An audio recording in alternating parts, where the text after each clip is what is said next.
Hello there, fellow Star Citizens, and welcome back to another look at another episode of Inside Star Citizen.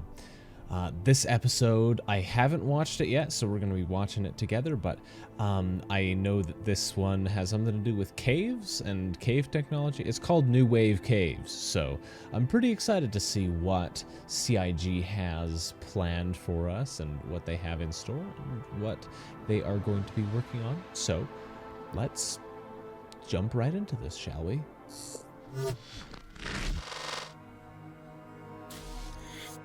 Our goal for the last half year has been to figure out how to build additional cave archetypes. Not only trying to establish the visual, but also define a new workflow on how we can make better looking, better performing caves. The new workflow we figured out for the caves is much more artist friendly, and to a point even where designers can make entire cave rooms without necessarily needing an artist to do any work. The designer could go in and build like a white box room and send this to the Houdini process, which will then return an almost finished cave room. For the first release, there will be new sand caves on Staymire, which is like the prime candidate, being a very desert planet, but they will also be going on Magda, Ita, Wala, and Hurston itself. One thing we really liked about the old caves was that they always had this feeling of claustrophobia, and we tried to keep that in some regards.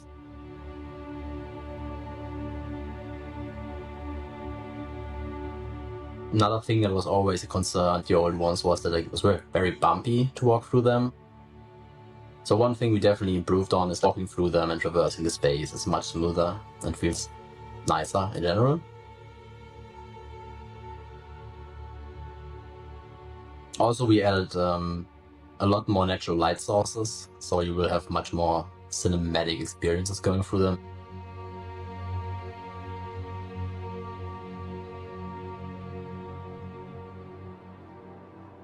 Okay, let's talk a little bit about what we just watched.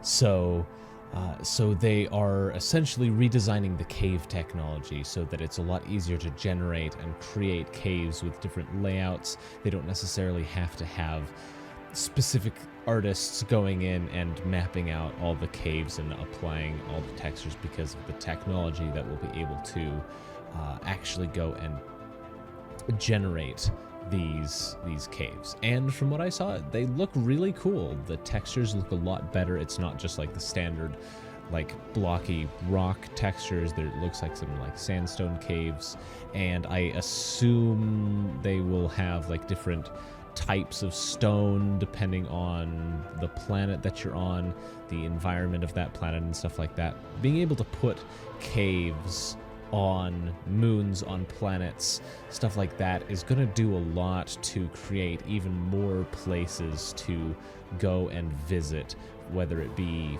through a mission that takes you there or just finding the coordinates and going to visit it for the purpose of visiting it.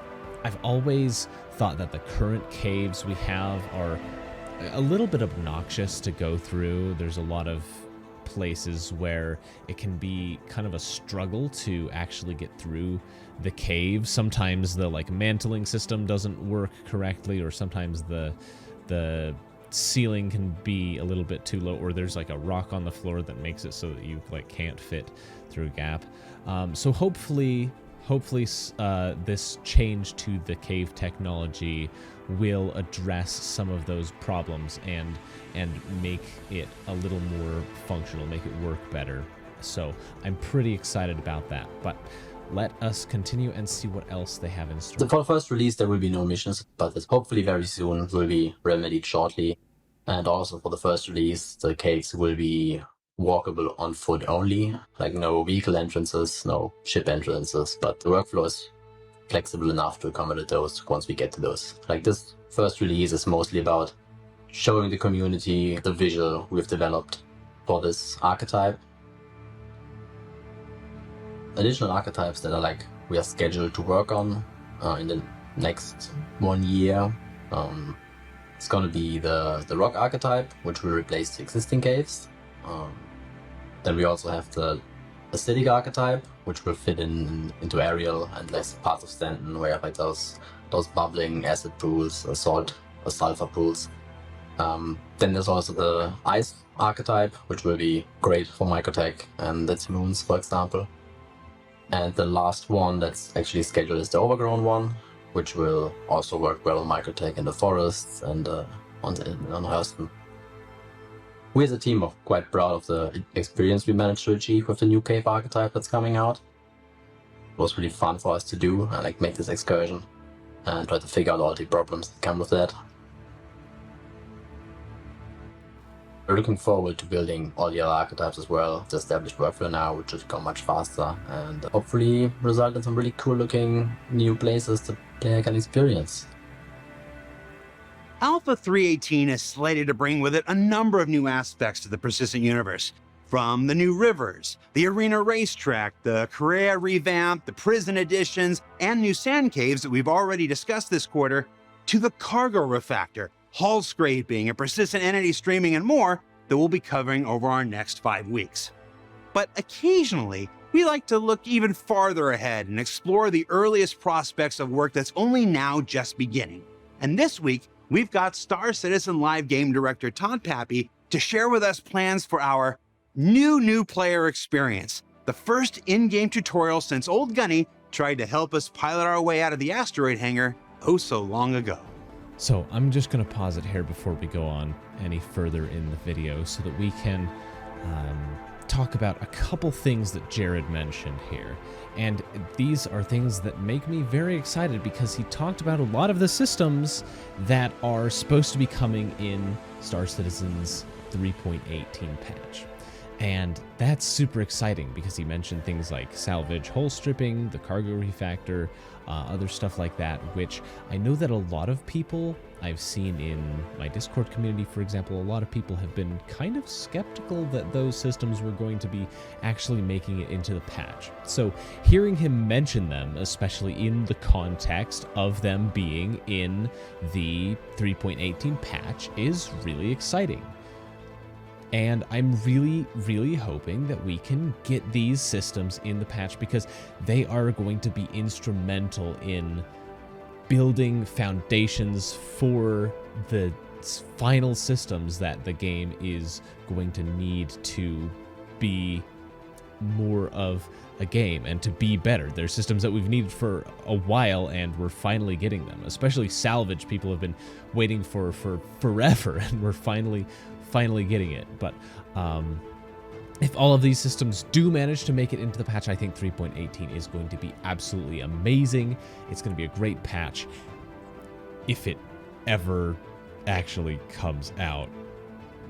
Why is 3.17.2 still in PTU? It's still in PTU. It's been in PTU for forever. Why are the elevators always broken? Just fix the elevators. I just want 3.18 to come into PTU so that I can get my hands on it and try it out. Anyways, let's get back into the video. The scale and scope of our game, there's a huge learning curve. Obviously, our community's been fantastic, you know, with the help and support for the new players coming on.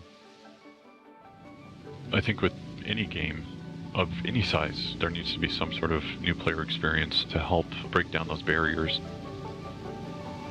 We used to have step-by-step, you know, and more story-based style introduction, you know, for players. And the issue with that is, as soon as any new mechanics came online or anything like that, then we'd have to go in and basically rebuild it and adjust it, and the upkeep on it was really time-consuming. Still waiting. I'm Lucas Baramsko, but everyone knows me as Gilly. With our new player experience aspect that we're working towards, it's really taking the player not only from basically the front end and having choices there so that the player can either opt in or opt out, but it's training them in their hab, it's training them to their first store, It's training them over to the spaceport, how to get out of the hangar, get into your ship, where do you need to click in the cockpit. Self-destruct activated. Then from there, doing some very light missions to basically kind of get you up to speed with ship combat as well as FPS combat.